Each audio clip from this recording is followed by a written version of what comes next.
What's up, Frenzy Head Nation? It is Coach Cole, and we are here with you for the weekend wrap-up edition of Sports Frenzy, Season 13, Episode 2. Let's jump into what I have on the winners list this week. Laura Havlin student-wise, we had Isaac L. with 22 out of 25 points. Pretty darn good. And LH Staff, Parson with a win this week, 19 out of 25. Not too bad. Other scores are on here for you guys as well. Logan Peters got 17 out of 25. Kyle B got 15 out of 25. And DB got 11 out of 25. Staff went down as Boring 18 out of 25. Nikki 18 out of 25. Mr. Randolph 17 out of 25. Gibbons, 15 out of 25, and Karen, 14 out of 25, over in the Laura Havlin programs. In my neck of the woods, Julie got 13 out of 26 points. I got 17 out of 26 points. Leah got 15 out of 26 points. Those who participated for only a short time, Joyce got 4 out of the 6 that they were able to vote on. B-Man got 2 out of the 6 that they were able to vote on. Lucas got 6 out of the 6 that they were able to vote on. Amber got 5 out of the 6. Hannah got 3 out of 6. And I had, where did I put Kim on here? Kim, you had 5 out of the 6, so not bad for you. Okay, we have Lucas. On my end, you got 18 out of the 26. Sophie got 15 out of the 26. Kate got 14 out of the 26. And Olivia 17 out of the 26. That's where the scores, where you guys all sit as far as your scores go in our classrooms. All right, so let's go ahead and go to the results for you guys here. High school football, the rivalry game. Tecumseh came away with it in a big fashion, 48-26 over Adrian. The Addison Panthers get it done against the Michigan Center Cardinals, 42-0. The Hillsdale Hornets destroy the Blissfield Royals, 34-16 was your final in that one. This came the Britton Deerfield Patriots and the Vandercook Lake Jayhawks game. Originally, so they had jumped it till Thursday. So it wouldn't have been, it technically wouldn't have counted on our sheets because for some reason it was going to be a Thursday night game. But then Vandercook Lake ended up canceling. So Britton Deerfield, or forfeiting actually, it's not even canceled, it's a forfeit. So with them forfeiting, Britton Deerfield Patriots get the victory, and you guys got a point if you chose the Britton Deerfield Patriots. The Clinton Red Wolves blanked the Columbia Central Golden Eagles 54-0.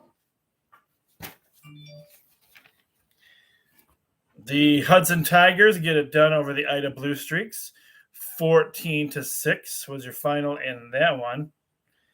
And in your first 3-point bonus game of the week, Lenawee Christian Cougars, they get a mild setback as the Colon Maggie, whatever, however you pronounce it, beat them 40-24 was your final in that one. Continuing on with high school football, the Whiteford Bobcats destroy the Madison Trojans 48-0. We had a lot of goose egg games. It was not a good week for our local teams as far as high school football goes.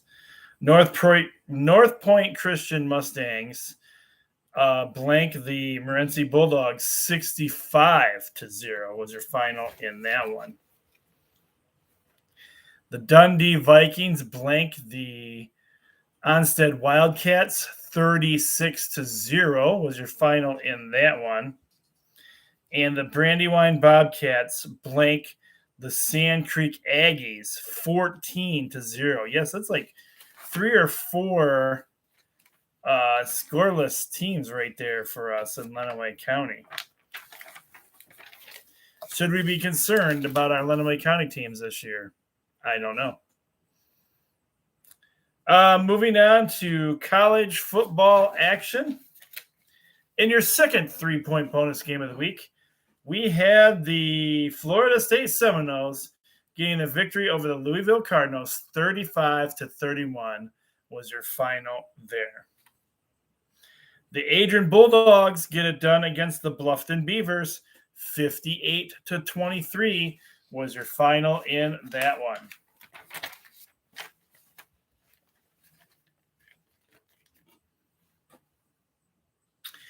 Siena Heights falls to the St. Xavier Cougars in a close one. 24-21 was your final there.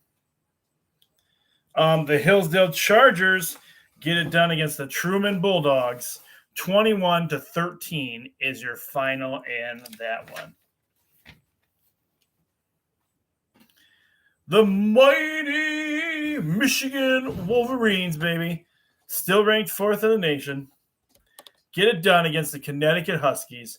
59-0. The Wolverines again played almost every man on their roster. And we have 9 quarterbacks this year, and I believe we went through at least 7 of them. And speaking of quarterbacks, Cade came in and was it the start of the second half of the game, I believe, and is now under concussion protocols for a few weeks. So speedy recovery to him, as he came out and 2 plays in, hurt himself and was in concussion protocols. I got to tell you, Cade does not look like the same man he did last year, but still a Michigan man, so we stand with him, and a speedy recovery for him.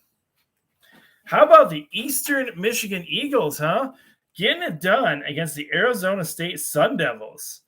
30-21 was your final in that late game. That was an 11 p.m. kickoff in Arizona for the Eastern Michigan Eagles. Wow. Good job, Eagles. Way to go. The Alabama Crimson Tide roll over the Louisiana Monroe Warhawks. 63-7 was your final in that one. And could you smell and see the flames in the air in East Lansing as your East Lansing Burning Couches fall to the Washington Huskies 39-28? I can tell you the Sparties did not look good from the very beginning, and lots of people are talking about it this week. And also, what was I going to say about that? Oh, that knocked them out of the top 25. So they're not in the new rankings this week at all. So, yes. Spartans look vulnerable right now, and I don't know. I know they had a couple guys out, but people I've talked to have said they need to be playing better than what they are. So leave that up to you guys. All right, NFL action. We have the Detroit Lions getting their first win of the season, 36-27. Was anybody holding their breath when Aiden Hutchinson got taken back to the medical tent? Yes, he did. And he came out hobbling. He played tough for the rest of the game, but he was hobbling. And they say they pulled him out to get some different people in for playing, but I think they were trying to give him a break because he's tough playing through an injury. So hopefully he doesn't have too bad of an injury, because that would be terrible. He got 3 sacks in the first period and 6 assist tackles. So not a bad not a bad first. Not a bad game for Aiden Hutchinson. All right, I don't have the final score for the LA Rams Atlanta Falcons game, but the Rams were well on their way to getting the victory. So if that does end up changing, I will update things for you guys. But I see the Rams taking this game, so I put that down as a victory for those who chose the Rams. All right, finishing off with NASCAR action. We had I don't know if I can even pronounce this name, or I might butcher it. Boucher in the number 17 Ford. He was your winner of the race. C. Elliott in the number 9 Chevy came in second. And W. Byron in the number 24 Chevy came in third. If you guys chose one of those three guys, then you get a point on NASCAR. And speaking of NASCAR, let's look at one final thing here for you guys before we end the show. NASCAR, as you know, is getting closer to the end for this season. And here is your top 12 at this point.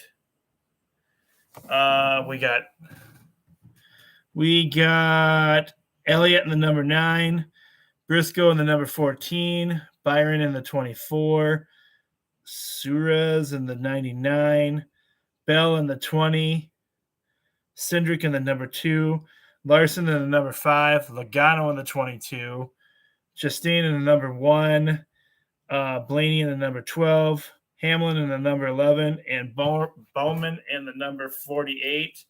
Those are your guys that can now qualify to win this season. All right, guys. Well, that's going to do it for our weekend wrap-up edition of Sports Frenzy. I know everybody's busy and don't always have time to watch the weekend wrap-up edition. That's why we try to keep it short for you guys. And, hey, there's no guarantee we'll get it done every week anyway, but we are on a roll right now. All right, I hope everybody has a blessed and wonderful start to their week. We'll talk to you guys again for episode 3 of Sports Frenzy later in the week. Be blessed, everyone. Take care. I'm the coach, and I'm out of here for now.